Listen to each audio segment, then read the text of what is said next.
For more than 50 years, the National Committee on U.S. China Relations has been the leader in promoting mutual understanding between the United States and China, the most important relationship of the 21st century.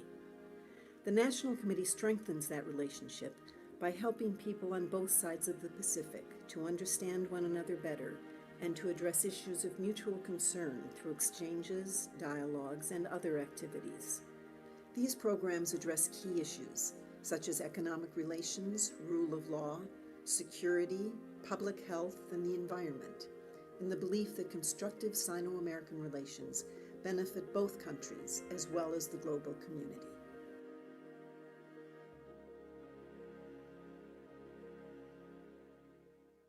Good evening, good afternoon, and good morning to all of you joining us live across the United States, China, and this year in the United Kingdom. I'm Steve Orleans, President of the National Committee on U.S. China Relations, and I am pleased to welcome audiences from 88 venues to our 15th annual China Town Hall. Before we begin, I would also like to take a moment to express our condolences to the family of a close friend of the National Committee, General Colin Powell. We all mourn his passing. U.S.-China relations are at a crossroads. The last 4 years have seen ties between our two countries reach lows not seen since before the establishment of diplomatic relations between the United States and China in 1979. As the relationship undergoes enormous changes, the major constant is that all agree that U.S.-China relations will help determine the peace and prosperity of the 21st century. Through these changes, the National Committee has steadfastly believed that understanding China and crafting good policies based on that understanding would make Americans more prosperous and secure. We started Chinatown Hall 15 years ago in the hope of educating Americans throughout the country about China. Over the years, we have hosted former presidents, secretaries of state, national security advisors, and ambassadors to China. This year, for the first time, we have invited a journalist to serve as our speaker. At a time when all too often traditional media focuses on the headline and a 3-minute story, Dr. Fareed Zakaria looks at the issues in depth and truly educates his viewers. This should come as no surprise, as Dr. Zakaria is the award-winning host of Fareed Zakaria GPS for CNN Worldwide, a Washington Post columnist, and a best-selling author of 7 books, including the recently published 10 Lessons for a Post-Pandemic World. We are thrilled to have him here with us today, and I am happy I can play Fareed Zakaria to Fareed Zakaria and interview the interviewer. I would also like to thank our speakers at our 88 venues who are leading voices on U.S. foreign policy and China, as well as our partners across the United States and China for hosting this event. Thank you also to the Henry Luce Foundation for its continued generosity in funding Chinatown Hall, and to our National Committee staff for working tirelessly to coordinate this event. Fareed, thank you so much for being here. Let me jump right into the questions. As I mentioned in my introduction, this is kind of the low point for U.S.-China relations since before we established diplomatic relations in 1979. Should the average American be concerned? How does it affect the average American's lives? Well, first, thanks for having me. Steve, it's a huge pleasure to be here. Yes, I think the average American should be concerned because the cliches are true. This is going to be the most important relationship of the 21st century.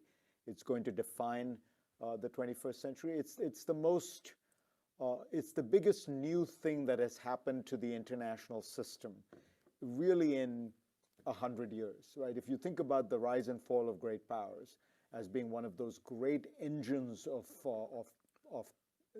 change, turmoil, revolution. Well, the rise of China is on that scale. 20 years ago, China was 1% of global GDP. It's now about 15% of global GDP.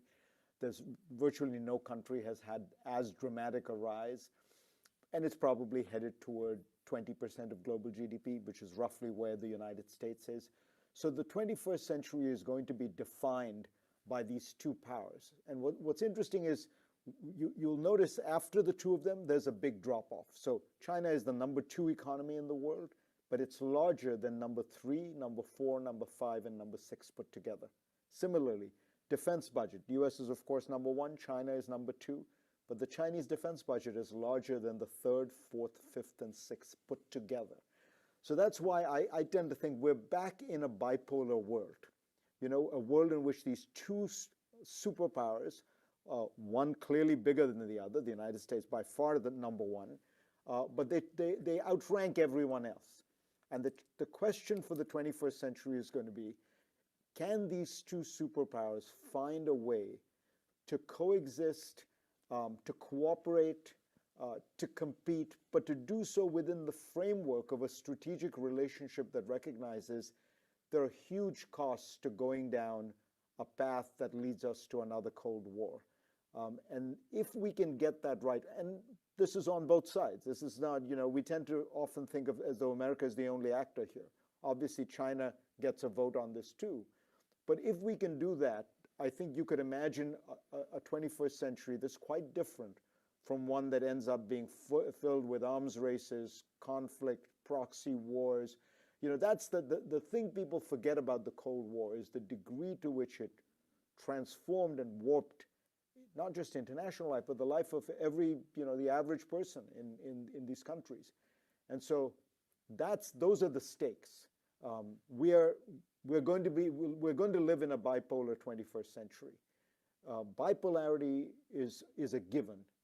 A Cold War is a policy choice for both countries. But would you say we are in a Cold War now? No, I don't think. It's a long discussion in I think the that newspaper these days. So the fundamental structural driver of the Cold War was, let's remember, Stalin's decision to essentially invade all of Eastern Europe. Not quite invade, but the Red Army had liberated those places from the Nazis to install puppet regimes there, then to try to go south into Greece and Turkey. And that then provokes a reaction from Western Europe and the United States, and thus begins the Cold War. So when you think about China, it has not yet done anything on that scale. And more importantly, the Soviet Union and the United States were kind of hermetically sealed from one another economically, even culturally, even during World War II. The peak year of trade between the United States and the Soviet Union during the Cold War was about $2 billion of trade a year. The United States and China do $2 billion of trade every day. Right. And even, it might surprise people watching to know, in the last couple of months, we have been buying more stuff from China rather than less, despite all the geopolitical tensions.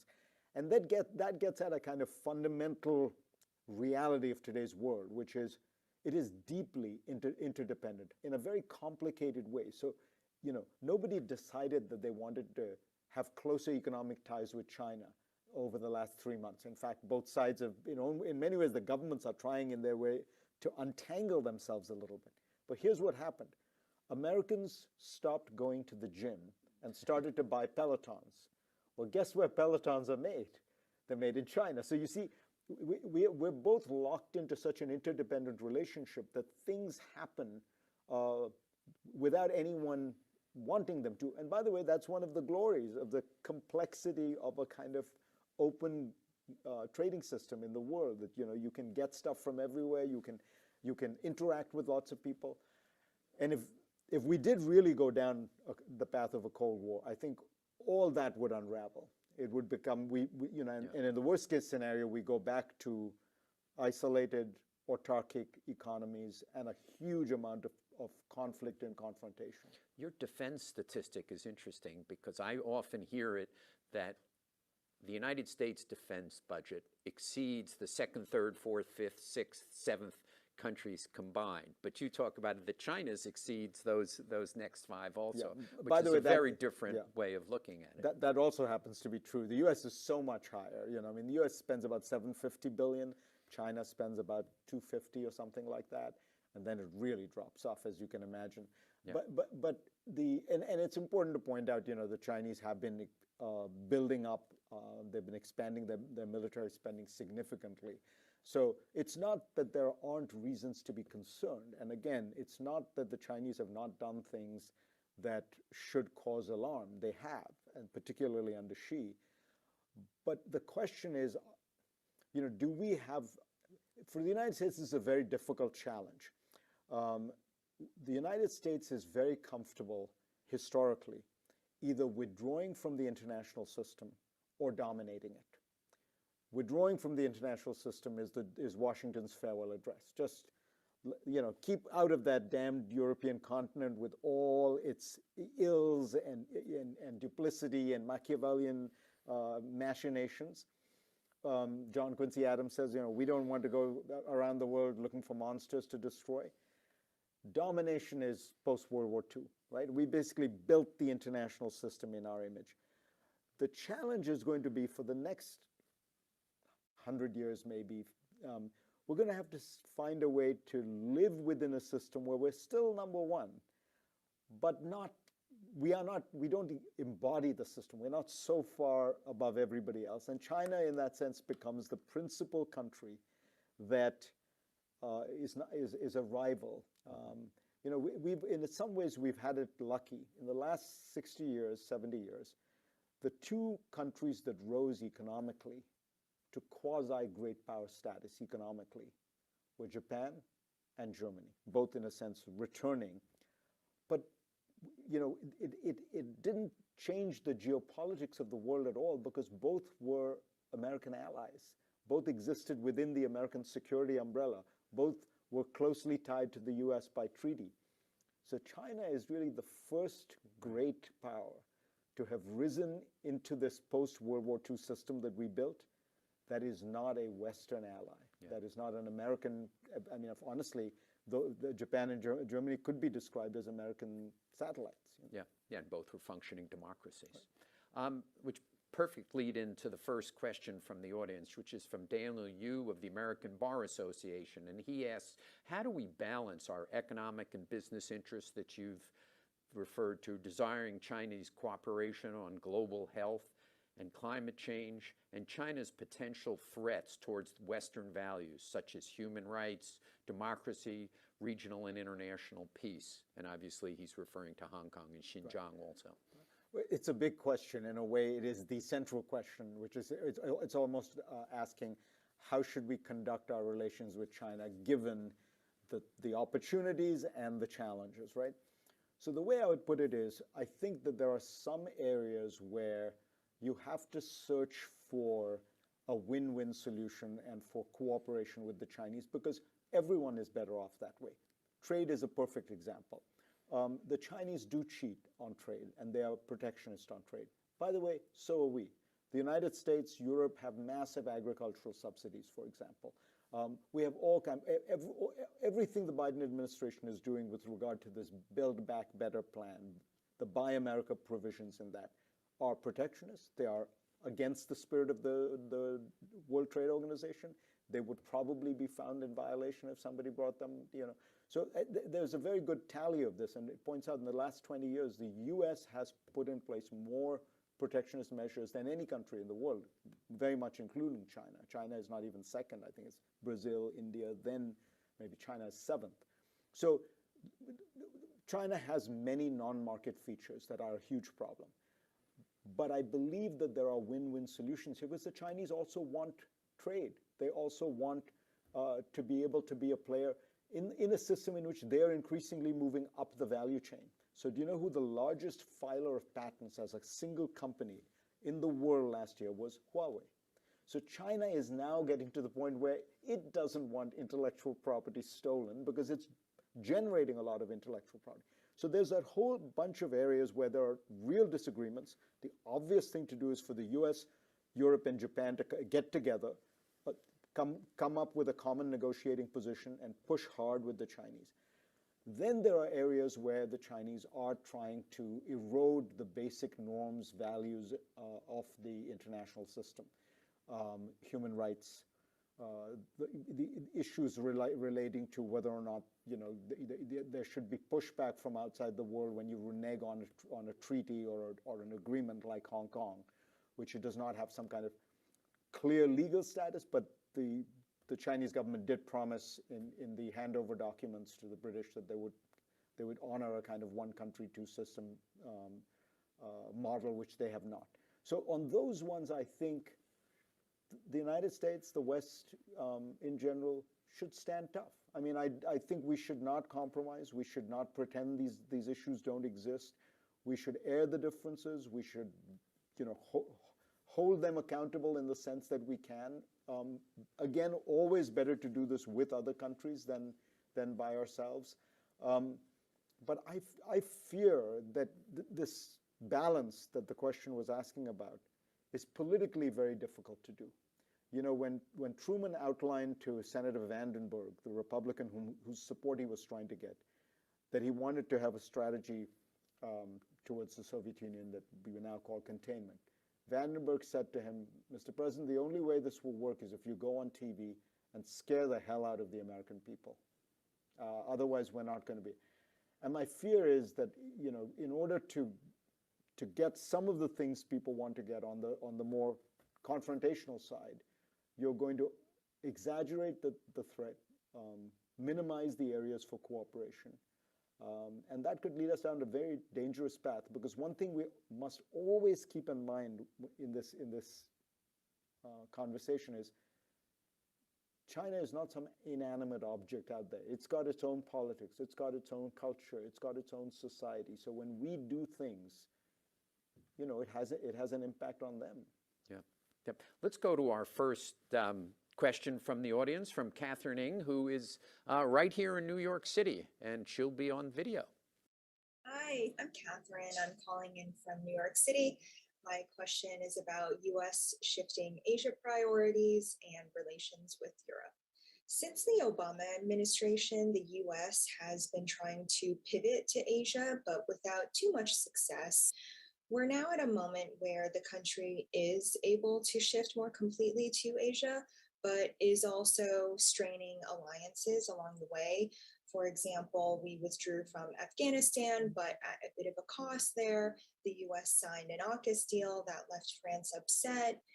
It seems like in the Biden administration's hurry to tee up the China strategy and compete with China, that it's causing Europeans to feel the relationship with the US is a bit transactional, and perhaps it's fueling strategic autonomy as well.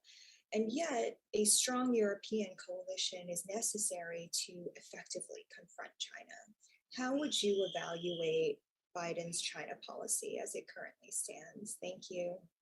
Sure, it's a good question. I would say that she accurately described some of the costs along the way as the Biden administration has been trying to pivot to Asia. As she points out, the pivot really began with Bush, the younger Bush's outreach to India with the nuclear deal, which was a big, an extraordinary reversal of U.S. policy.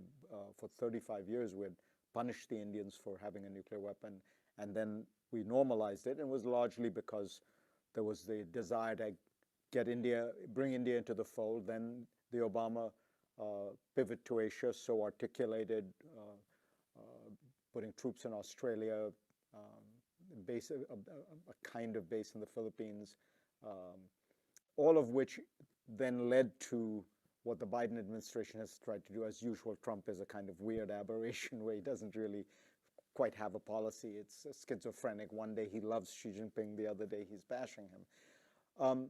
I would say that the Biden policy is very much a continuation along these lines. And yeah, there was some bruised feelings. Some of those you could have then dealt with better. The Afghanistan withdrawal could have been handled a bit better. The AUKUS deal could have been handled better. But the fundamental direction, I think, is correct, which is that the United States should be shoring up the alliances in Asia that will allow it to deter Chinese aggression, to maintain an American presence in the Pacific. And by and large, I think the driver there has been Chinese behavior. So you look at two places in particular, Australia and India. In both cases, the Australians were trying to play a game of having it both ways, of having very close economic ties with the Chinese and close geopolitical ties with the Americans. The Indians were trying to be very passive, and they were willing to kind of go along with things like the Quad as long as there was no military component, as long, they would often send a very junior minister to those meetings.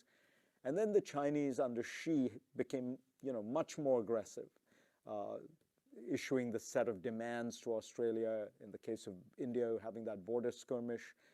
And in both places, the domestic politics have changed. As a result, the foreign policy has changed. And there is much more of a sense of kind of inviting the U.S. to play a role, to help these countries feel like they're not on their own. So I think it's, broadly speaking, been successful. One point I'd make about Europe, yes, we need to make sure that there's a way to pivot toward Asia that is both taking the Europeans along and through Europe in a sense, as opposed to against Europe. There is going to be some concern on their part that they're being abandoned.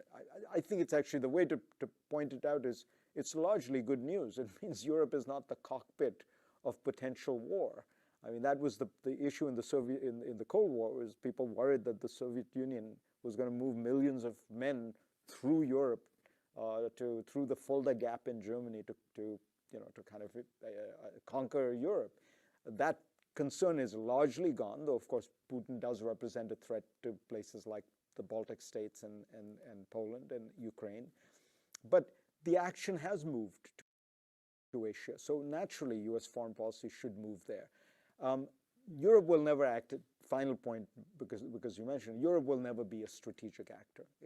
That is a bridge too far. It is an extraordinary, the European Union is an extraordinary achievement, the most extraordinary sustained institutionalized cooperation among countries that have fought each other for 400 or 500 years. But they will never become one country. I mean, Berlin and Paris will never subcontract their foreign policy. We have a question relating to the increase in kind of anti-Asian violence in the United States, anti-Asian activity in the United States, from Alice in Austin, Texas. I'm Alice E. from Austin, Texas. I plan to watch the town hall with our Austin Asian Community Civic Coalition members. Here are my questions.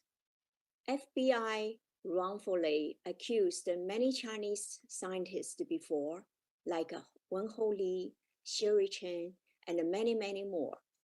If U.S. China relationship going backwards, what challenges are we going to face as a Chinese American living in U.S.? Yeah, it's a very real concern. Part of it is that once you sharpen the divisions and the geopolitical tensions rise, it becomes much easier for people to start suspecting and being suspicious and casting doubt on the loyalty of Chinese Americans in ways that are completely unfair. You already see it happening.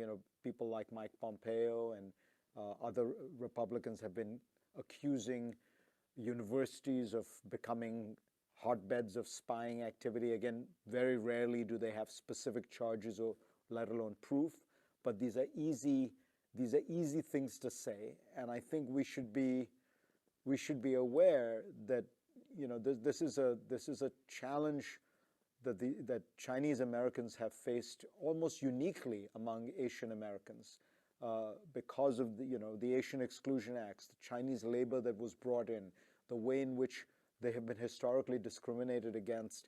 So it's very easy to bring up, if you scratch these tendencies, it's very easy to bring up a certain amount of racism and xenophobia.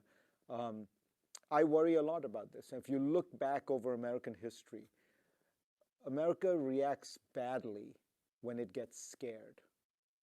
When we get scared, we lash out, whether it's at the Irish, Jews, the Chinese, the Red Scare, McCarthyism, even after 9/11, some of the attacks on Muslims. If we were instead, again, to be calm, sensible, pragmatic, understand this is a challenging relationship, it's not just better for the relationship, better for the world, but we don't distort our own values and our own society in the pursuit of some confrontation abroad. Yeah, I think the good news on this is that the Asian American Pacific Islander community has actually begun to organize, and we've seen responses. Some charges have been dropped. We saw this case at the University of Tennessee, Professor where the federal judge ultimately threw out the case, and then this past weekend, the University of Tennessee reinstated the professor. So we're beginning to see progress, and we're seeing letters from Stanford, from MIT, professors at Stanford, from MIT, objecting to using race or Asian heritage as a basis for any kind of investigation. Let's talk a little bit about, you wrote this very interesting piece about normalizing many of the last month, normalizing many of the Trump administration's foreign policies. And you talk about Cuba, you talk about Iran, you talk about others. But for China, so tariffs, delisting of Chinese companies from U.S. stock exchanges, visa restrictions, journalist restrictions, state-owned media restrictions in the United States. Why are these still in place? There's something about Donald Trump that I think people most don't quite understand. He's very clever and in sensing the political mood. So in all of these areas, Cuba policy, Iran policy, and China policy, he changed the default position. He changed the operating position, and it turns out it's politically very hard to reverse it, because take Cuba as a simple example. If Biden were to try and reverse Cuba policy right now, Senator Robert Menendez, the ranking Democrat the chairman of the Foreign Relations Committee, would be appalled. He's very hawkish on Cuba. Now Biden needs his vote on these two big bills that are coming up, right? So on China, I think that Biden criticized the tariffs throughout the campaign, in my opinion, completely correctly and intelligently, pointing out, A, Americans were paying the cost for the tariffs, 100% right. B, they were not working, 100% right. And C, by the way, you could point out that it hasn't changed Chinese behavior at all. But were he to reverse them, you will see the barrage of tweets from Marco Rubio and Josh Hawley and things like that. Now, my own view is that is a mistake, because I think that, first of all, policy toward China is too important to play the politics with. You should try to figure out what the right thing to do is and do it. And secondly, those guys are going to attack you no matter what. I don't think I need to tell President Biden, we're living in a very polarized country. And if he wants to get a glimpse of that, watch the way in which Republican senators reacted to Biden's summit meeting with Putin, which was a pretty normal summit. They exchanged the usual free and frank exchange. The Fox News and Republican senators literally described it as Munich, as Biden having appeased Putin in a way that was going to lead to a world war. It was fantastical, right? And so if you're going to get attacked as being Neville Chamberlain at Munich when you have a routine bilateral with Putin, you're going to be attacked on your China policy no matter what. So you might as well do the right thing, because you're going to pay the political price of being pummeled from the right anyway. Mm-hmm. Do you think that the actual inflation that is now occurring in the United States, combined with the beginning of the progressive Democrats advocating for an ending of the tariffs because of their regressive nature, the people who are most affected by these tariffs are poorer Americans. Do you think we'll see a reversal of that? And we're seeing Ambassador Tai speaking with Vice Premier Liu He. You think we'll see some of these tariffs get ended? I think you're beginning to see the reestablishment of real dialogue, which is very good. You're seeing the reestablishment of some kind of strategic relationship. I still think the Biden administration doesn't know how to handle the politics of the China relationship. Look, to be fair to them, part of the problem is they will have very few allies on the Democratic side either. I mean, you know, you look at Chuck Schumer, you look at Nancy Pelosi, you're not going to find, there used to be in the U.S. Senate in particular, a kind of group of wise men who had a broader strategic national security orientation, the Sam Nunns of the world, the Daniel Patrick Moynahans of the world, Lugar, and people like that. Those people don't exist anymore. And so what you have now is a much more political, partisan Senate. And so I think Biden is trying to figure out whether or not there's space there. My sense is maybe they would do it in the context of some kind of overall agreement where where the Chinese also make some concessions. But unfortunately, I don't see much movement. And as you say, it's highly regressive. These tariffs are basically taxes that are paid for by middle class and working class Americans. Mm-hmm. Yeah, and in an inflationary environment, it's a good way to actually reduce pressure for inflation. Let's talk about some of the shared challenges that the United States and China are confronting, especially climate change. We have questions. We have a partnership with the Schwarzman Scholars Program at Tsinghua University, and two of their students have submitted some questions on the topic of climate cooperation. So if we could hear from them. Hi, Fareed. My name is John Rendon. I'm from Brooklyn, New York, and the 5th cohort of Schwarzman Scholars. I'm here representing Meetup Chinese Group in Charlotte, North Carolina. My question concerns climate change. In the past, we heard climate change mentioned alongside pandemic control and prevention as an area where the United States and China, no matter their differences, could cooperate and find common ground. Yet the experience of the COVID-19 pandemic showed us that the differences between China and the United States state interests and government systems made that cooperation very difficult, if not disappointing. Why should we expect climate change to be different? Thanks. Hi, my name is Alliance, and I'm currently a Schwarzman Scholar at Tsinghua University residing in Beijing in China. Leading up to the COP26 conference at the end of this month, my question is, knowing that both China and the US are global superpowers with key roles in helping achieving a net zero future. So what are the immediate actions that both countries have to take in order to ensure that we're en route to a sustainable climate change future? Thank you. Well, they're both very good questions. And the first one pointedly says, why has this been so difficult? And I think the reason it's difficult is because it's actually not an area where you are going to get much because of a treaty or an agreement between the two sides. On this issue, I dissent a little bit from the conventional wisdom. The Chinese are going to do what they want to do and what they need to do to get their emissions down for their own reasons. They're not going to do them because the United States forces Beijing to do it. And the same is true of the United States. These are decisions largely made by countries because of their own sense of commitment and political pressure or societal pressure. And the Chinese have been doing a certain amount because there has been a lot of concern in China about dirty air and dirty water and such. But I don't quite see where the opportunity for a win-win here is, in the sense that the Chinese are going to reduce emissions if they want to, and the Americans are going to reduce emissions if they want to, and maybe they'll get together in places like Paris, the Paris Accords, which are entirely voluntary, and they can symbolically commit to them.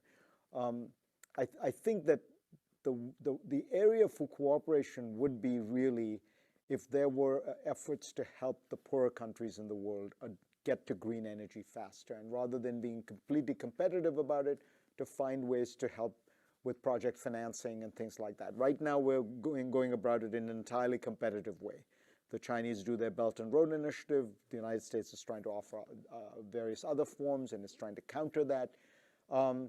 That's probably suboptimal. But I have to say, my my biggest concern right now about climate change, this takes us off the topic of U.S.-China slightly, but is we are all committed and committing to a world in which we are going to phase out these fossil fuels very fast. And so there's very little investment going in, a lot of shaming of it, a lot of winding down of natural gas, for example, in the U.S. But we don't have green technology at the scale we needed. And most importantly, in what utility would call in terms of base load capacity. In other words, the always-on energy that an electric utility needs to provide electricity when the sun is not shining and the wind is not blowing. And right now, what you're seeing are very big gaps between, you're winding down fossil fuel, but you're not ramping up. We can't ramp up green enough. And that's why you have these blackouts in places like California. That's why you have this energy crisis in Britain. My fear is this is not something you can just aspirationally wish for. It needs a lot of very careful planning. If you are going to take one power plant offline because it's coal-fired or natural gas-fired, you have to have something that replaces it kilowatt for kilowatt. You have to find those sources, and if you can't find them, you have to keep the fossil fuel on for a little bit longer, move from coal to gas because it's half the emissions. These are difficult trade-offs, but with regard to this subject, people assume if your intentions are good, the problem is going to solve itself. It won't. It takes a lot of implementation to make this work. But certainly sharing of technologies in this area would be beneficial. Sharing of technologies to protect cities, creating smarter cities. We've seen floods right here in New York. We've seen terrible floods in China, where we've seen significant deaths in the metro. So kind of sharing technologies in that area would certainly be useful. And we're seeing an energy crisis, a power shortage in China, which is based upon, I think, their attempt to wean themselves off of fossil fuels and go to alternative energy. That's exactly. Part of it. Exactly. For them, they're facing a similar situation. Coal is going down, and they don't have quite the supply of what. But that's part of the reason. Yeah. Some part of this, yes, you're right. Best practices is the way I would put it with regard to urban policy, with regard to flood control, hurricanes. There's a role for competition of ideas.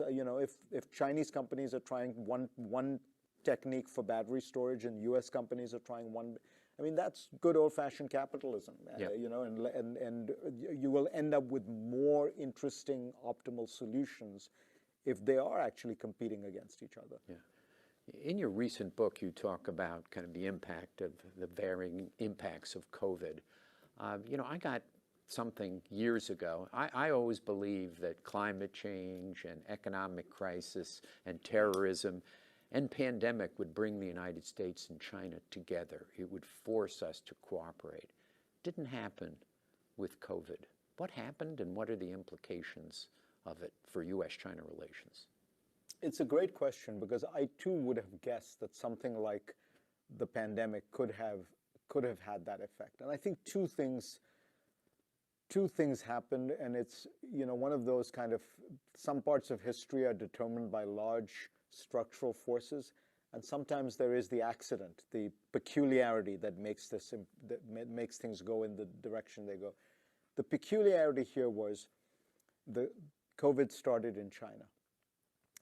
And the Chinese were very secretive and deceptive about it in its origins. I should point out, most countries, when an epidemic has started in that country, tend to be a little bit reluctant to share information. They feel guilty, they're defensive. If you look at SARS, MERS, Ebola, all of these have that characteristic. But in China, I think it was more pronounced because it is a very secretive, top-down, closed, command Leninist party. So there's no question. That poisoned the atmosphere. The second piece is that the Trump administration massively miscalculated in its COVID strategy.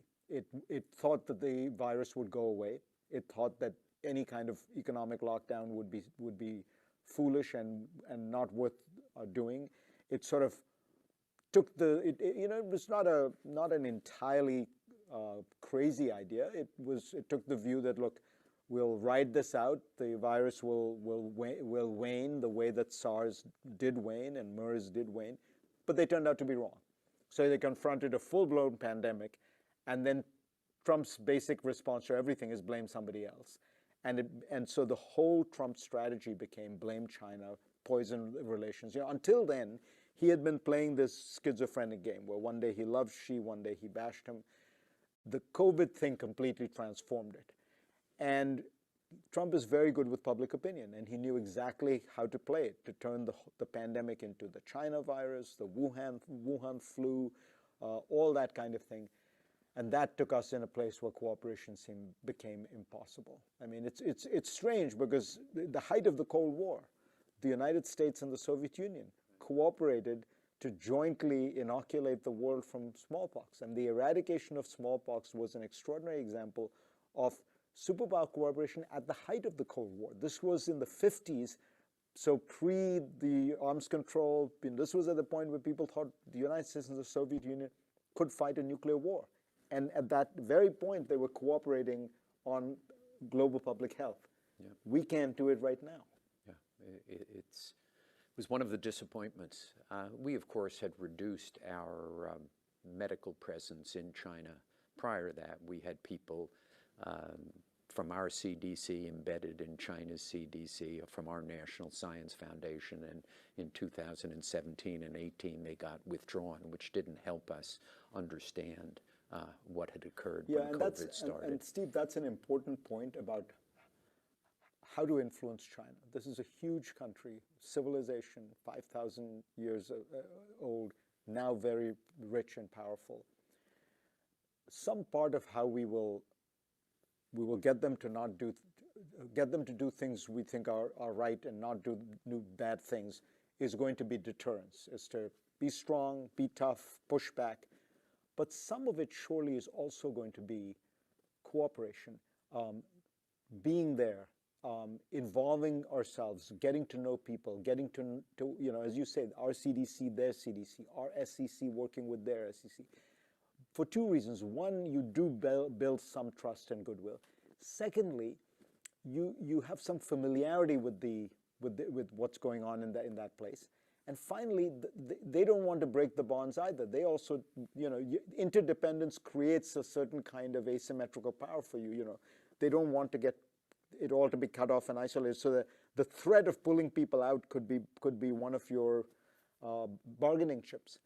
If we isolate them completely, if we isolate ourselves completely, we lose much leverage over them. I mean, one of the things that I've always pointed out to people is we keep sanctioning countries with whom we have no contact. North Korea, Iran, Venezuela, and then Cuba, and then we're surprised that the sanctions don't work. Well, they don't hurt very much if the countries actually have very little dealing with one another. So keeping the bonds actually in a weird way gives us more leverage. Yeah. Let's talk a little bit about trade and investment. As you've pointed out, it's enormous and so important. And let's go back to the Obama years when Obama had led the negotiation of the Trans-Pacific Partnership, which was a high standard trade and investment agreement. Secretary Clinton and President Trump decided they were going to withdraw from it, and then President Trump won the election, and he did withdraw from it. As you pointed out in a wonderful story, the day after the United States announced its partnership with Australia and the United Kingdom to provide Australia for, I think, $60 billion with nuclear-propelled subs. China, the day after, applied for accession to what was the Trans-Pacific Partnership, is now called the Comprehensive and Progressive Trans-Pacific Partnership. It's kind of got amended somewhat and now exists with 11 countries, including Australia and Japan, some of our closest allies. You and I believe this is a big deal, but people don't much share our view. Why? What's going on here? Well, economics always kind of goes under the radar. Trade economics in particular is so arcane and complicated and obscure that people don't pay attention. But of course, it is often the big thing that undergirds relations. So, it's possible that what's going on here is that the Chinese realized that the real threat that they faced was not an American aircraft carrier, but was that the United States was bringing together all the major economies in Asia in this Trans-Pacific Partnership, which were then going to have a kind of counterweight to China, and we're going to be able to write the agenda, write the rules, whether it's intellectual property, trade practices, and such. And so once America foolishly, in a sense, commits the own goal of withdrawing from a trade treaty that it had sponsored, imagined, dreamed up, corralled these other 11 countries into doing, the Chinese were like, well, maybe we should get involved. Now, I don't think China will be led into the TPP, but it's a kind of clever move, and it highlights the cost that the United States is paying in not being part of the TPP. The TPP basically opened up markets like Japan to America that had long been closed. It actually had many concessions on wages, on environmental issues that the left wanted and were able to get. It's a remarkably progressive trade treaty, but again, Trump poisoned the atmosphere so much that it became impossible to get out of it.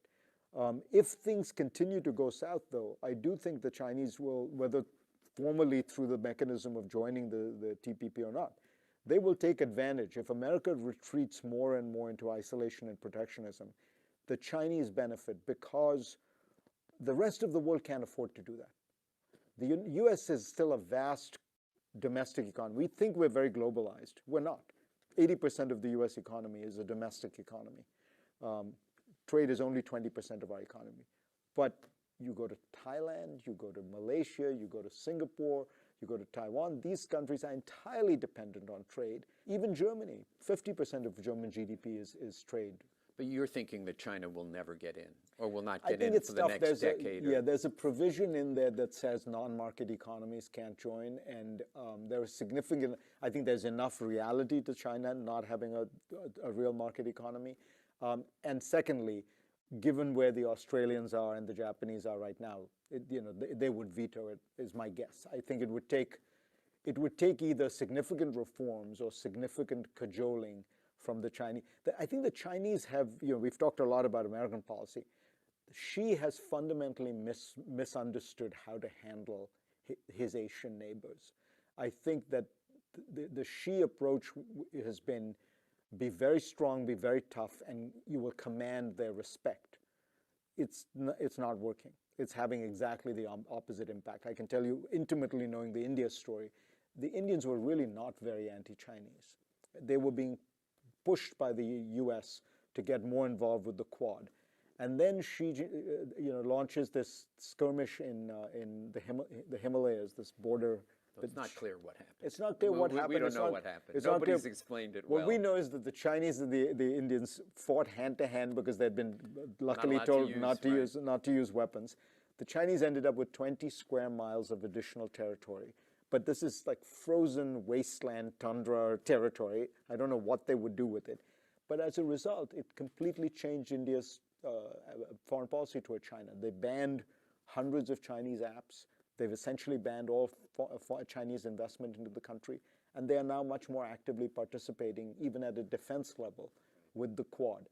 So I would put it to Xi Jinping, was it worth it? You got 20 miles of frozen tundra and you changed, the foreign policy of 1.2 to 1.3 billion people. I would argue the same with respect to the South China Sea, right. That the consequences of China's actions in the South China Sea and the benefits that they derive don't outweigh the costs right. that it's created in terms of unifying the Asian countries with the United States in opposition to China's right. There's a familiar dynamic in international relations, which is balancing.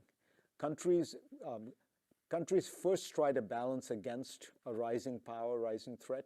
Only if they feel they cannot balance, then they jump on the bandwagon. So the truth is, because of America in large part, these countries can balance. They can balance China. And so as long as that dynamic is at play, with China, Deng Xiaoping was very wise. When he outlined China's relations to the world and sort of said, keep, hide your light under a bushel. I think it wasn't just that he was saying we're weak right now. I think Deng understood that China is not the United States. The United States grew to great world power surrounded by two vast oceans and two weak neighbors. Right? Sorry to the Mexicans and Canadians listening. China is growing rich and powerful in the middle of Asia. It has 16 neighbors and 16 border disputes, and all these countries watch the rise of China and they get anxious, and managing that rise is a task worthy of a Bismarck, and Xi Jinping is no Bismarck. Why?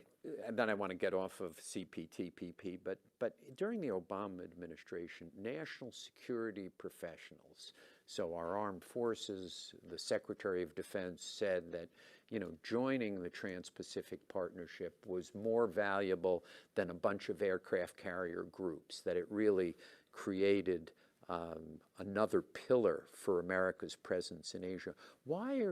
There's really silence today from our national security professionals on that. Some of the, folks who work on economics said this would be good for America. The net growth in jobs is easy to quantify. This would be good. But there's not a bunch of national security folks who said this would be great for what the first questioner asks, our pivot to Asia. I think it's an important question, and it's fundamentally because trade has become a dirty word in Washington, because everybody thinks that it is by focusing on trade and globalization and neglecting the American worker whose wages have declined, that is what got us Donald Trump, that is what got us this wave of populism, and so everyone is sort of genuflecting to what they see as this political atmosphere. The truth is, the United States did not open itself up blindly to trade over the last 20 years. We have actually not opened up our economy as much as other countries. We're the laggard. And as I said, we have more protectionist measures in place.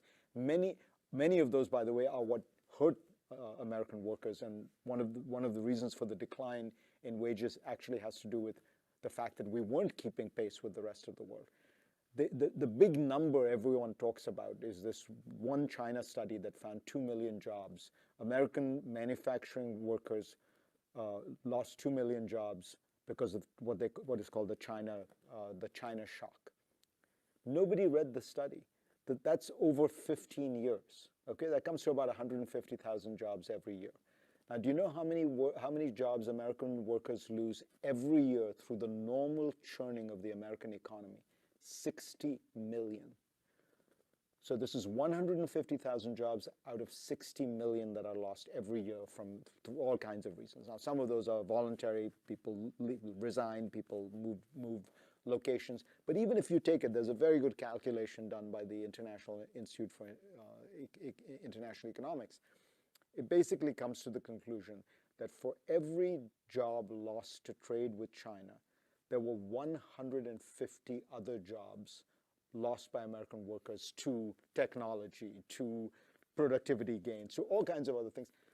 None of those people have been, none of those job losses have become the center of American political debate. And it's important to point out, when we talk about manufacturing jobs, because that's what we're talking about with China, those were the 2 million lost. Manufacturing has been a shrinking percent of the American workforce for 75 years.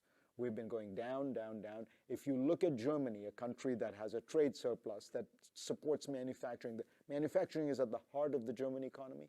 The decline in manufacturing in Germany is the same as the United States, in some areas even worse. And guess what? What country is now seeing a decline in manufacturing jobs? China. Since 2012, manufacturing jobs have been declining in China. Why? Because as countries move up the economic ladder, they shift from goods-based economies to services. And when you move up into services, you're losing manufacturing jobs. We produce more. This is, again, one of the things people don't understand. We make more stuff than we ever did before. Manufacturing output in America is higher than it's ever been. We just need fewer people to do it. I want to get to some of the soft power issues. Amanda from Los Angeles has asked a question about soft power. So if we could hear her question. Hi, my name is Amanda Walensevich, and I have a question about American soft power. American cultural products, whether that's film, TV, or pop music, have allowed people around the world, and especially in China, to learn about American society and values. However, today it's becoming increasingly difficult to access American media in China. What might the long-term implications of this trend be? Or, to put it differently, what will happen if America continues to lose its ability to leverage its soft power in China? It's a good question. Two forces are at work. One is that China has become more closed under Xi Jinping and is, in a sense, kind of decoupling itself from particularly the intellectual, cultural world in that way. I mean, you mentioned my books. Every one of my books was translated into mainland China until this last one. Before that, they would often ask for, edits. There's a few paragraphs on Mao. They would want to cut those out, and I would wrestle with it. And I came to the conclusion better to have it out there in China, and I would have them append a note saying this book has been specially edited for the Chinese market, with making it clear that this was an abridged version of the book. But that is no longer possible. So you can see a marked closing down of the Chinese system. The second piece that we should not underestimate is China is developing a huge popular culture of its own.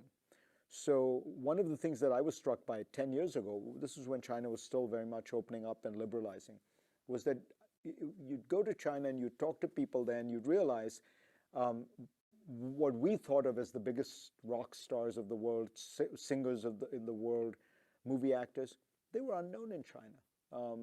The biggest movie music people were all Chinese.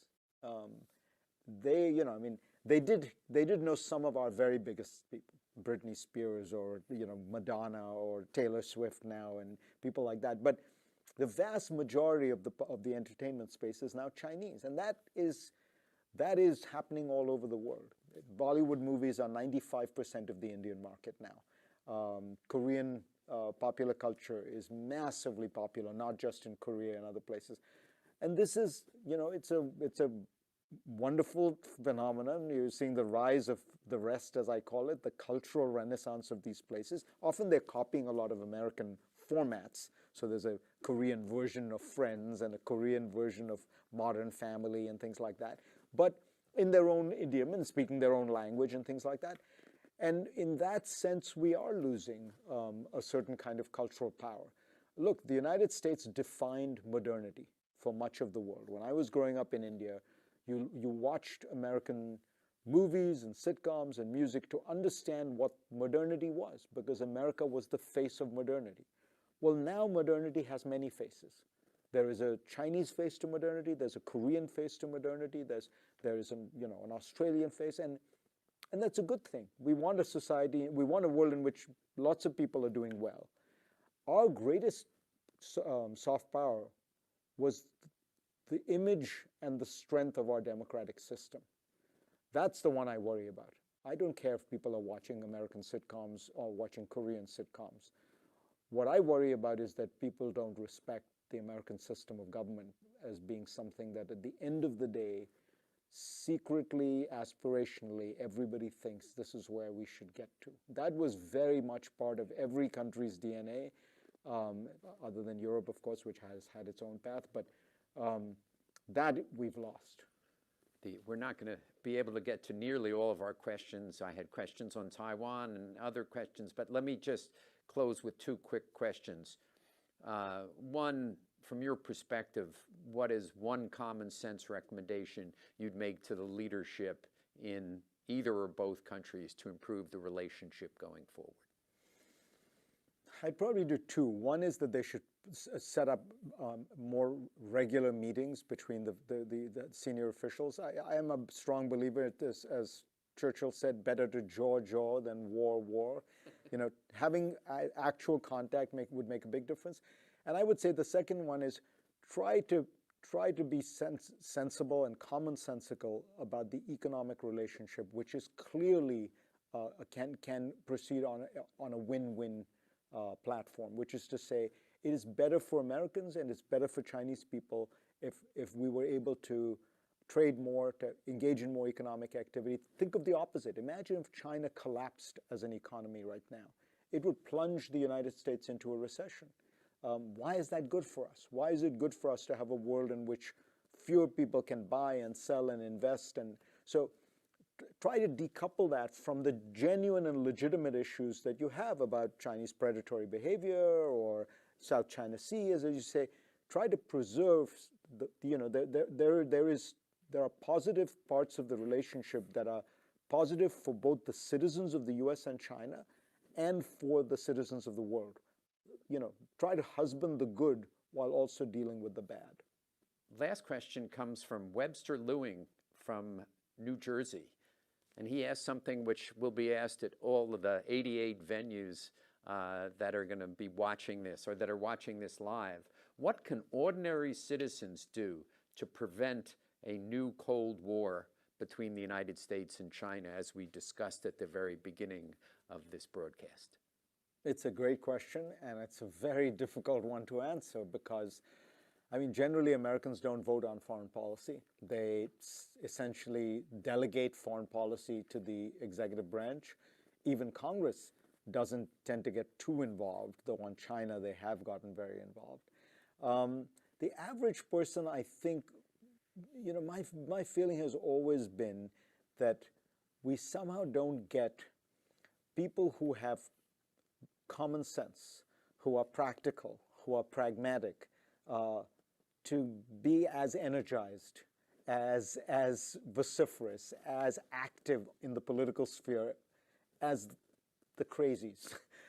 People who have passionate intensity on one side or the other, highly ideological, highly extreme views.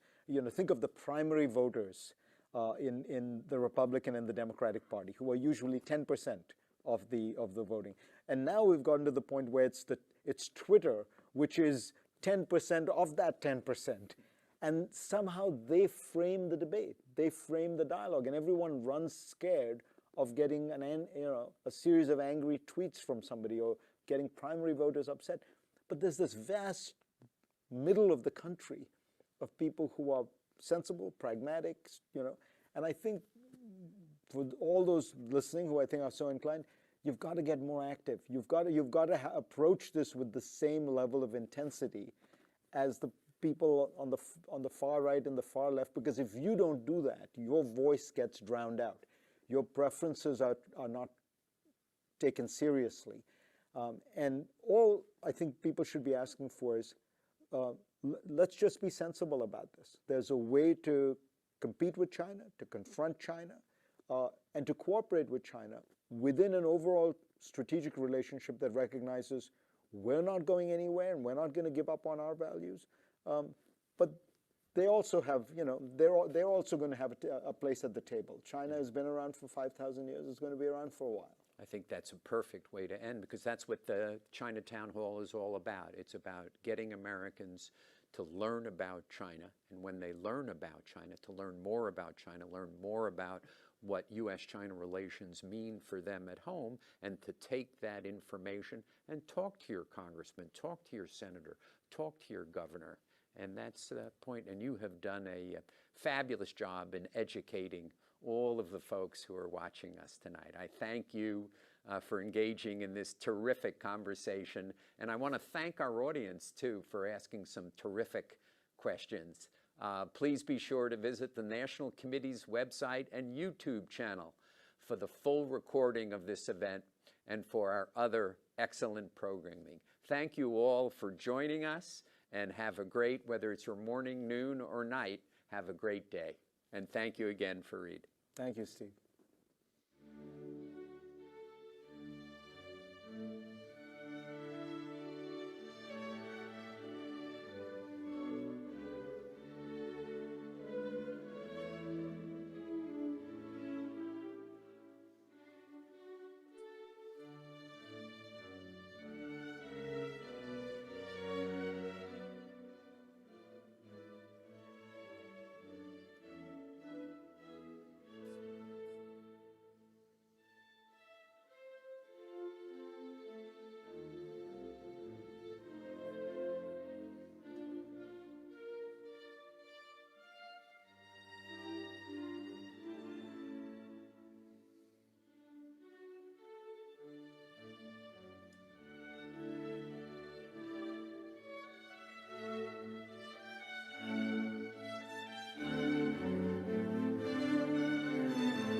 Well, thank you, Fareed Zakaria, and thank you to the National Committee of China-U.S. Relations for this truly precious coverage and the terrific discussion, as we heard, and very much for their continuous engagement to work for an understanding of cultures.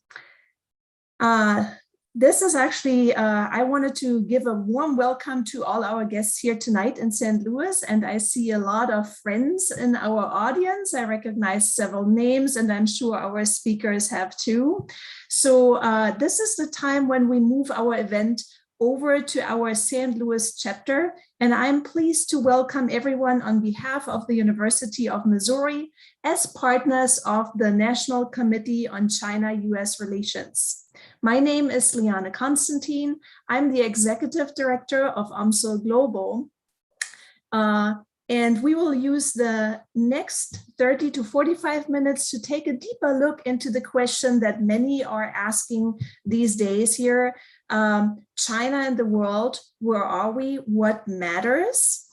We have prepared a local response and for you tonight to provide you with an opportunity for further discussions on China. And it is my great pleasure and my honor to introduce you to the speaker and moderator team for tonight. So we have Professor Susan Brownell here, who is our speaker for us in St. Louis.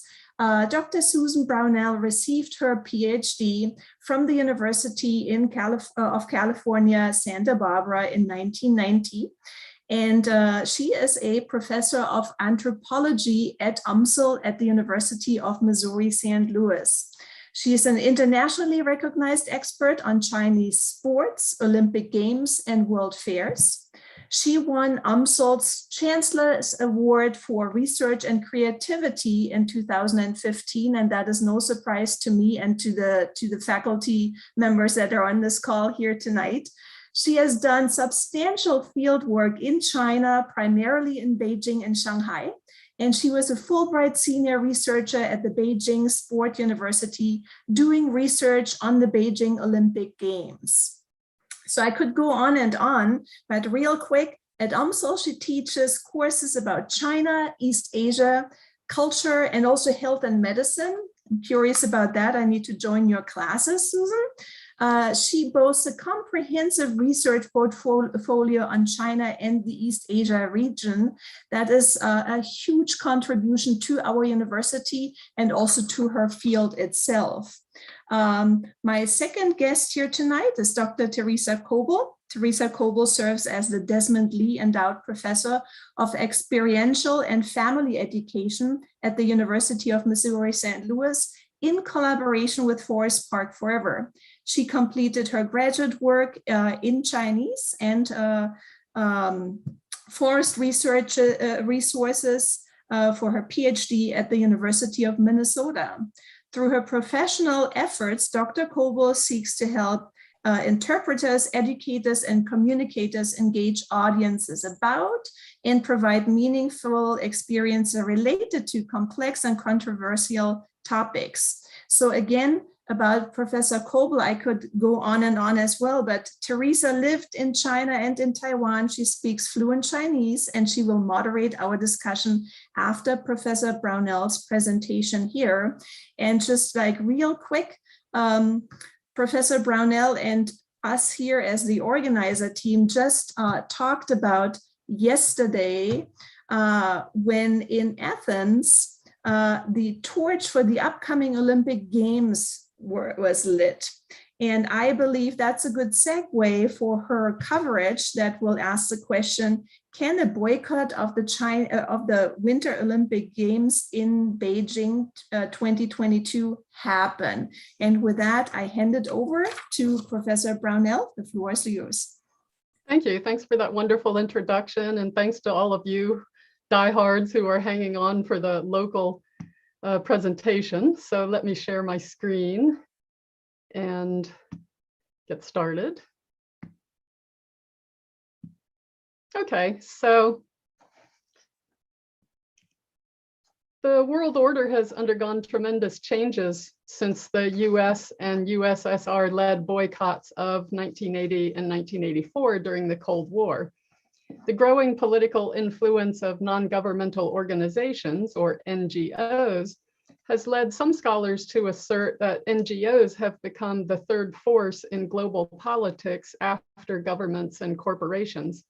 And NGOs are currently leading calls to boycott the Beijing 2022 Winter Olympics. They aim to pressure the Chinese government to improve its human rights record, and in particular, end the repression of Uyghurs in Xinjiang.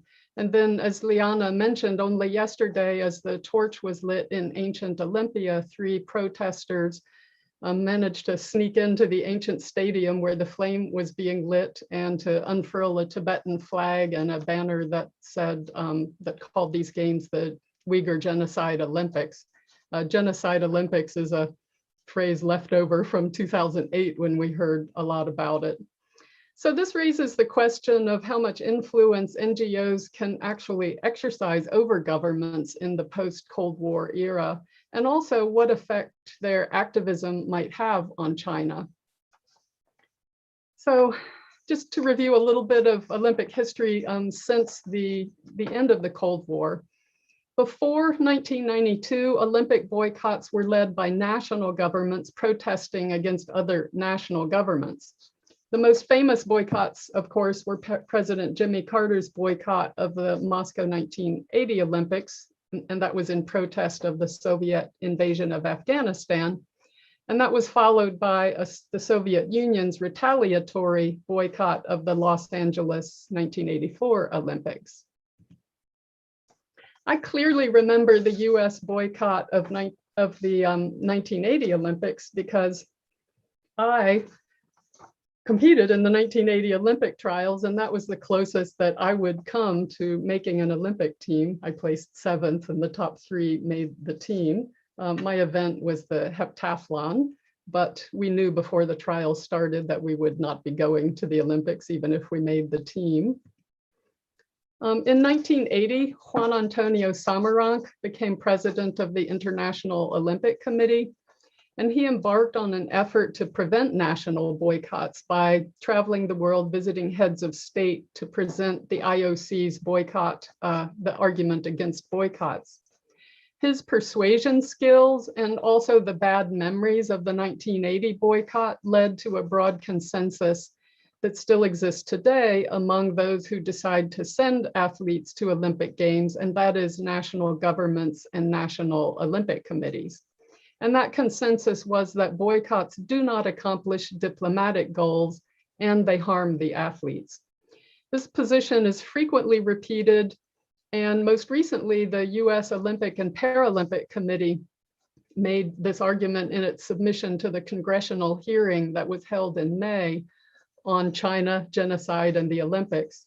And they submitted a letter that pointed out that the athletes' sacrifice in 1980 arguably had no diplomatic benefit. The Soviet Union stayed in Afghanistan for another decade, and both the 1980 and 1984 Games tainted Olympic history and showed the error of using the Olympic Games as a political tool.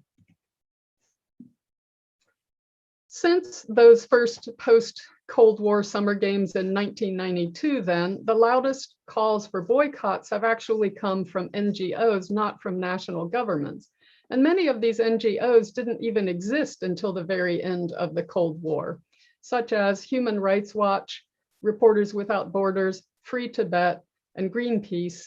Amnesty International is an exception because it was founded in 1961. At the end of the Cold War, there were approximately 6,000 registered international NGOs worldwide. But when China hosted its first Olympic Games in 2008, the number of active organizations worldwide had reached 40,000, which is about where it stands today. And the IOC itself, the International Olympic Committee, is also a non-governmental, non-profit organization, as are almost all of the entities comprising the international sports system. So that includes local Olympic organizing committees, national Olympic committees, and international sport federations like FIFA. And they've all benefited from what has been called this NGOization of global society, as their revenues and their political influence have increased along with those of other international NGOs. But the relationship between these sport NGOs and the social NGOs is a complicated one that vacillates between collaboration and antagonism. The internet has revolutionized the ability of NGOs to unify across national boundaries and to descend on a target in sync. This was labeled an NGO swarm in a 2002 report by the RAND Corporation. The 2008 Beijing Olympics were the first Olympic Games to be targeted by an NGO swarm. At least 50 intergovernmental or non-governmental organizations advocated for human rights, a variety of human rights issues in China during those games. And the issues ranged from the oppression of ethnic minorities and dissidents to mass evictions, abolition of the death penalty, prison labor, and the list really goes on and on. So by linking their campaigns with Olympic Games, NGOs can garner international media coverage and also they can attract donors. For example, I collected this figure. The International Secretariat of Amnesty International, which is located in London, had membership revenues totaling £3.47 million in March 2008. And then 1 year later, encompassing the Beijing Olympics, those revenues had jumped by 26% to £43.8 million. So in 2008, at the time, I thought that the heated public criticism of those Olympic Games was because they were taking place in China, of course, which has a human rights record that has been criticized in the developed West ever since the founding of the country in 1949. But in the following years, with further research and reflection, I realized there was a larger global context. And that was the convergence of an Olympic Games in China with this rapid increase in the number and influence of non-governmental organizations since the end of the Cold War. So from here, I want to talk a little bit about how this trend has changed the nature of threats of Olympic boycotts up until today and what this means for the Beijing 2022 Winter Olympics. So going back to 2008, actually, no National Olympic Committee, no head of state, and no active athlete called for nations to boycott the games and keep their athletes home. The IOC was still mainly focused on signs of momentum towards national boycotts, so they were ill prepared to deal with this NGO swarm. The situation heading into the 2022 games is actually the same. U.S. House Speaker Nancy Pelosi and the European Parliament have called on diplomatic officials to stay home, not teams, but diplomats. But they have not called on nations either to keep athletes home. So the main threat to the future viability of the games really isn't coming from national politics now. It's coming from potential negative media coverage that could, as the IOC likes to say it, ruin the Olympic brand and discourage cities from bidding for the games. So starting in the 1990s, the corporate world had reacted to this ever louder criticism from NGOs by developing an approach based on social responsibility. This is an approach that narrowly defines human rights as a management problem by focusing on specific and potentially manageable issues such as fair labor in the supply chain, non-discrimination in the workplace, following legal procedures in evictions, all things that are relevant to the organization of Olympic Games. Some major sport organizations had followed suit, but the IOC had lagged. In the past decade, also, other international bodies had begun to adopt policies too. An important one was the United Nations Guiding Principles on Business and Human Rights. That was endorsed in 2011. Also, the International Standards Organization, or ISO, came up with standard 20121 for what's called sustainable event management systems, confirmed in 2012. The IOC finally joined this trend in 2017 when it added a clause on human rights to the Olympic host city contract. That's effective for Paris 2024, so not actually effective for Beijing 2022. And this did stipulate that games-related activities should be conducted in alignment with the UNGP. And there's an addendum to this contract that's specifically, to the host city contract that specifically lists the issues that the IOC is most concerned with. These are the ones that have been most controversial in the Olympic context. So migrant workers, labor conditions, displacement of local populations, discrimination, child safeguarding, peaceful assembly, and media freedom. And additionally, starting with the 2018 Olympic Games, the IOC has required every Olympic organizing committee to obtain certification in that ISO standard mentioned above. So there have been big changes in policies, but what about the reality? One thing that has changed a lot is that compared to the 50 human rights organizations that targeted Beijing in 2008, the number of NGOs involved in Olympic protests has increased exponentially. Last February, over 180 organizations, mostly regional associations supporting the Uyghurs in Xinjiang and also self-determination in Tibet, Taiwan, and Hong Kong, formed a coalition to call for a boycott.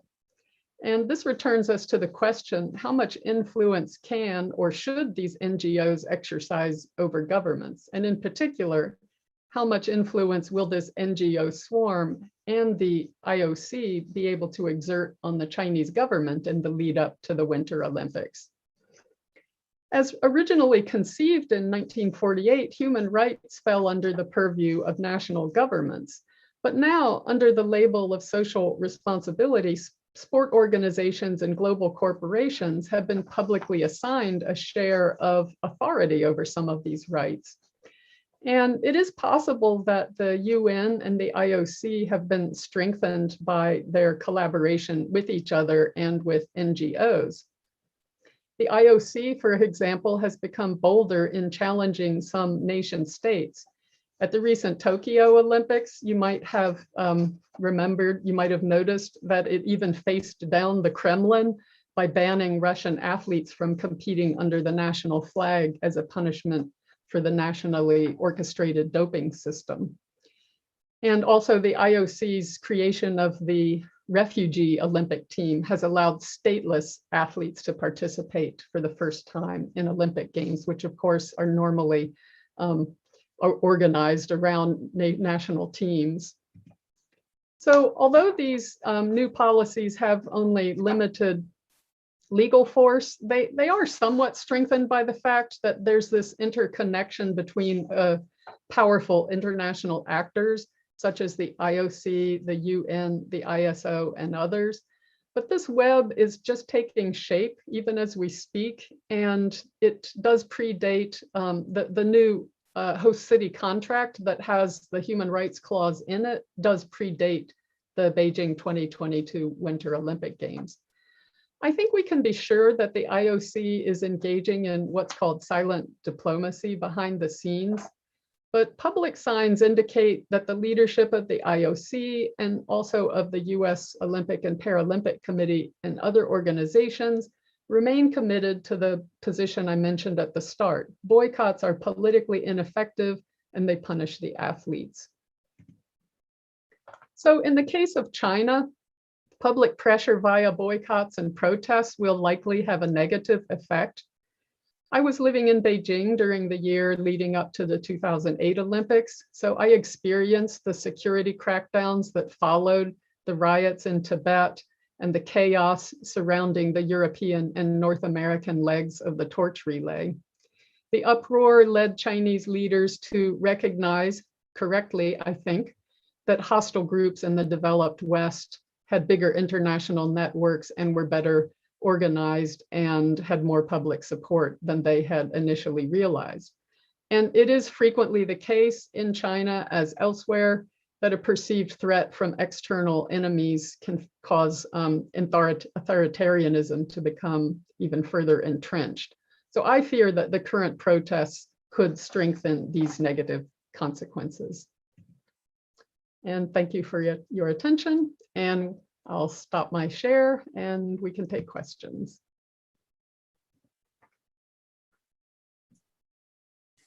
So I'll unmute, and we saw an earlier nudge from Liana Constantine, and I'll just highlight again, Liana Constantine is the Senior International Officer and Executive Director of UMSL Global.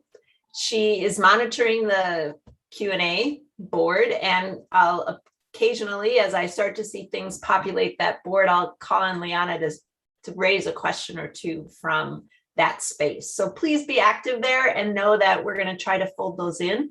But to kick things off, we just listened to Fareed Zakaria's town hall discussion. And we also have, of course, heard some of your experiences, your research, Susan. Sometimes when we look at the global tension that is currently playing out nationally, we sometimes forget the heartfelt coming together of people and culture groups. We forget the things that really enliven this global world that we live in. So I wanted my first question to you to go a little off script. And I wanted to just say, is there some experience you've had during the time that you spent living and working in China, doing your research, interacting with your colleagues? What stands out as one of those heartfelt, meaningful experiences that you want to share with the group? Well, I've always been impressed with the fact that people in China on the whole have a very positive opinion of the United States. Fareed Zakaria talked a little bit about soft power. Our soft power is very powerful in China. They're very friendly to the US. They want to come visit the US. And, the demonization of China that you see in the media and coming from some politicians, I think doesn't really reflect the reality that the two countries have a very long, goes back several centuries, relation and close relationship, and we still do. And there's plenty of back and forth going back between the two countries and many Chinese immigrants to China. So I think it's, just being there in China, you feel welcome. Most Americans really enjoy China when they visit China. I'm not sure that any one thing jumps out, but 30 years of living in China just make me feel like the reality, what Steve Orland's talked about as, like the everyday actions of everyday people they're just different from the picture you get from the media and politicians. And I just hope they don't ruin everything, because at the everyday level, I think on the whole, we have good relationships with China. Great, thanks. As you did your research that related to China, sports, the Olympics, the different kinds of global influences on these relationships between nations, what's the most surprising thing that you have come across along the way? Surprising about my research in sports, and I wonder if it's surprising though. As an academic, the Olympic Games are just continually criticized for their commercialism, the corruption. The list just goes on and on. So, is it surprising or not that when you're actually working with people who are organizing games, you realize that, actually they really do bring people together and they create ties that last after the games, and they do on the whole generate a feeling of, peace and hope for the future. And, even cynical academics who are living in cities that Olympic Games, when the Olympic Games come and go, a lot of times they realize that they actually really got into the event and they sort of forgot that they were supposed to be critical. So, I don't know if that's a surprise to non-academics, but because many people might have a positive vision of the Olympic Games as, I think correctly, we should see the Olympic Games as part of a peace movement and, a platform on which peaceful relationships are built between nations. Wow, so there's a peace movement and a potential solidarity dividend that can play out when we approach the Olympic Games and the international events surrounding it in a way that recognizes those core opportunities. So that's encouraging. You showed a picture of you in the Olympic trials for the 1980s Olympics. And of course, I was trying to figure out which one on that picture, black and white picture, was you. So feel free to tell us. I'm like, which one's Susan? But as a competitor and as someone whose personal, engagement in sports was affected by what happened with those specific Olympics in terms of a boycott, I'd be interested, in the succeeding generations. How has that affected your thoughts about boycotts? And, what are your, continuing research connections to boycotts, in part because of your work as an athlete? Yeah, the 1980 Olympic boycott probably led me to the same conclusion that it led most athletes to, who were involved in that era and who were deprived of a chance to, realize their dreams. And that includes, by the way, the current president of the IOC, Thomas Bach, who had gotten a gold team medal in fencing in '76 and then was denied the opportunity to defend it in '80. So even the IOC president, I think, shares my opinion, which is that, at the time you were training just to realize your dream, and that chance was taken away from you, and it suddenly hit you that you were a pawn that was being used by your government. I mean, that's what hit you. Suddenly you realized when you won the gold medals, the government took advantage of you to build patriotism. And then when it wanted to, it took that chance away from you. So it didn't build support for governments that want to organize boycotts. It created a kind of cynicism, but the worst part of that was that the US boycotted because the Soviet Union had invaded Afghanistan. And then a couple of decades later, we invaded Afghanistan and engaged in our longest war, a war that, we just managed to extricate ourselves from not that long ago. So it just really, discredited boycotts as being ineffective. You want to talk about an ineffective boycott, that the boycott of the Moscow Games over Afghanistan, all these years later, just looks ridiculously absurd. It looks really ineffective and badly considered. So I think for that reason, I'd be a little surprised if the US government would, in the near future, support any boycotts of Olympic Games. It would look quite hypocritical if it did. Teresa, we got a question here. So that is maybe an umbrella for both coverages we have heard tonight, both from Fareed and then also from you, Susan. So America reacts badly when it gets scared, said Fareed Zakaria today. So the question in that regard is, what can we do as communities or at the university level to alleviate the angst? Maybe that's a question for both of you. Well, I can just say, and Teresa can add to whatever she might want to, but I think teaching about China and organizing events like this is just absolutely key.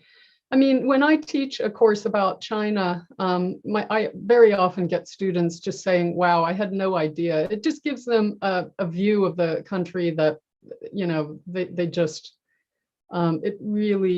it adds depth, but it also has the surprises that Teresa was talking about. And it goes to show that don't believe everything you read in the media, that the superficial impression of China just doesn't do justice to it. So I think teaching and education, and also events like this, which, are a part of the educational mission, are just absolutely important. So of course, I agree that teaching and education are going to be central to helping, but there's a lot of ways we can get to know people from across the globe. They can come here, we can go there. I think those are going to be life transforming. They were for me. But I would also say, what's the root cause of that angst that Fareed Zakaria was talking about? And I suspect we have grown up, many of us, our whole life has been with US as the premier world superpower. And you heard Fareed highlight, we still are, and China's number 2, and there is a gap between 3, 4, 5, 6. So I think the angst is somewhat, we feel, and this was how Fareed described it, the most important political relationship of the 21st century is going to be this U.S. China relationship. And many of us who are Americans who grew up during the Cold War and post-Cold War, we haven't come to grips with what it looks like to have 2 superpowers. And we fear maybe the Cold War dynamic. We worry about hostilities breaking out. I think there's angst because we don't have a vision for the productive, non-Cold War way that we can engage China politically and then, you know, I would say benefit from all these human exchanges that Susan just talked about. Yeah, I think I can add that I've been saying for years as China was rising that China was the last great counterbalance, not just to the US, but to the West and Western culture, and that absolute power corrupts, and that no power, not even the US, can be an absolute power without being corrupted, that it's good for the US to be challenged. I do think there is still a tendency to overrate China's amount of power. I mean, when you talk to Chinese people, they acknowledge that China still has a lot of internal problems. They feel that it's politically unstable. Of course, that's why you have the authoritarian government. It's because the party itself feels threatened and feels that it has to crack down. I mean, it does that because it doesn't feel that it has a complete grasp of power over its own people. So I think Chinese people feel that, you know, China could be a bit of a powder keg, that it could blow up at any moment. And that means domestically or internally. And that therefore it's not ready to take on the world yet. It hasn't even solved its own problems. So I do think we should, you know, correctly understand where China stands at the moment and that it's probably really not ready to challenge the US yet. So let's not panic yet, but it is coming. So I wanted to ask a question about the NGO as the new force that could be behind calls for boycotting. You know, you gave the example of 2008, and now we are fast forward to 2022.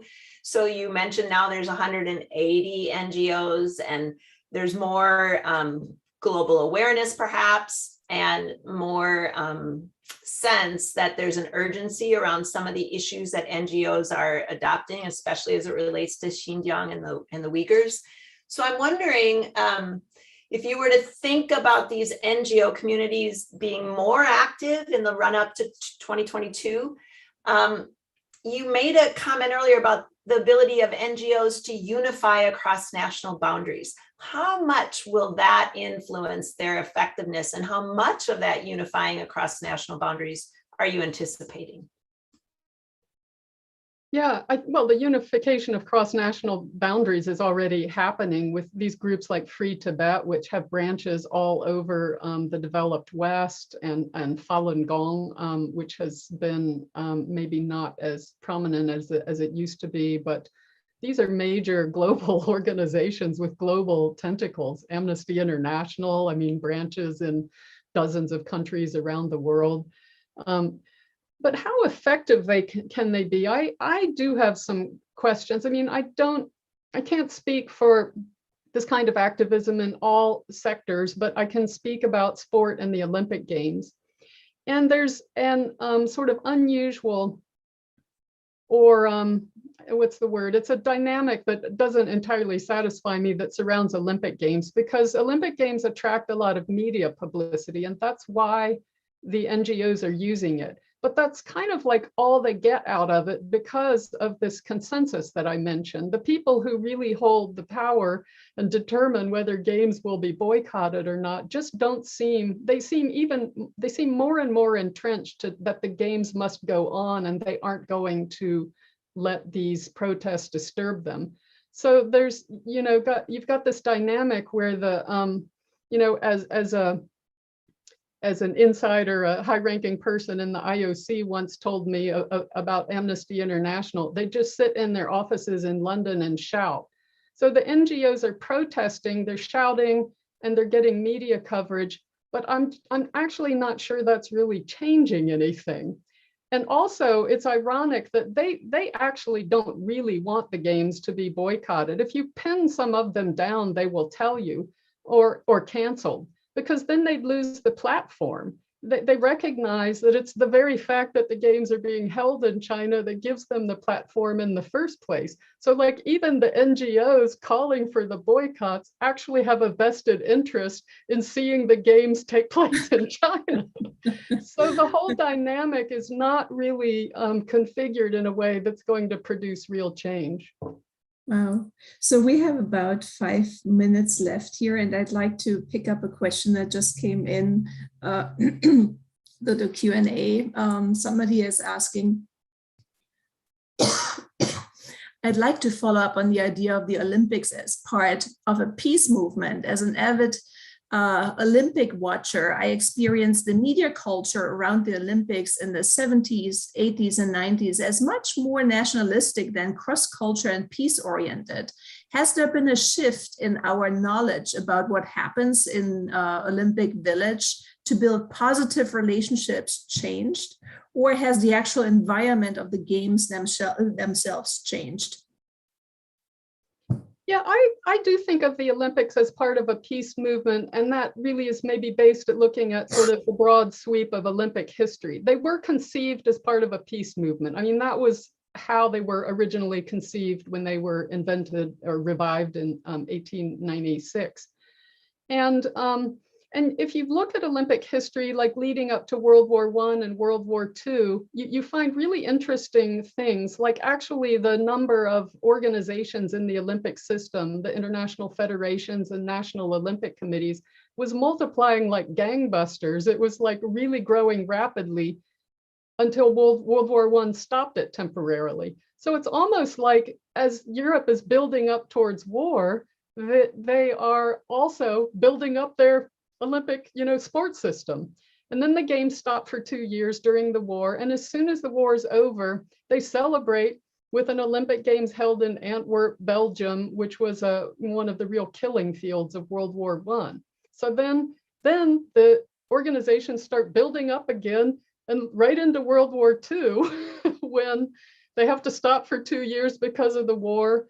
And then the Cold War starts. And during the Cold War, and I remember this era very clearly, the only place an American could typically get together with an athlete from the Soviet Union was on the sports field at an international sports competition. And I was privileged to take part in a few of those. And that was like really special because we had practically no interaction with the Soviet bloc, except in international sports. So all through the Cold War, sports really were a venue for international interactions that when so many of the other venues were just not, they were closed off. So I think if you look at the bigger picture, you can actually see that sports, George Orwell once said sports are war without the shooting. And I think that's wrong. I think the sports system, the international sports system, has functioned as a counterbalance to war over the last 150 years, if you just look at the big picture and the institutional picture. So I see you're very much in line with Fareed Zakaria, who said getting to know the people is key, and even on the highest level here, meet more often, have some regular exchange. Teresa, I give you 2 more minutes before we conclude here. Well, actually, I was just gonna, I did my timer when you last said we had 5 minutes. I think we're at time. So I just want to say congratulations and a thanks to Susan Brownell. Obviously, she is a China hand. She's somebody who's dedicated much of her academic career to understanding Chinese sports and athletes and culture and connections then that exist between China, the US, and other global nations, all tied to international competition, sport competitions, and the Olympics. So just fabulous colleague, and thank you for sharing what you shared with us tonight. Well, thanks a lot. Please, Susan. Well, just thanks, and thanks for your great job moderating, and thanks for organizing this event, Liana. So thank you to both of you tonight, and thank you to our audience for joining us here.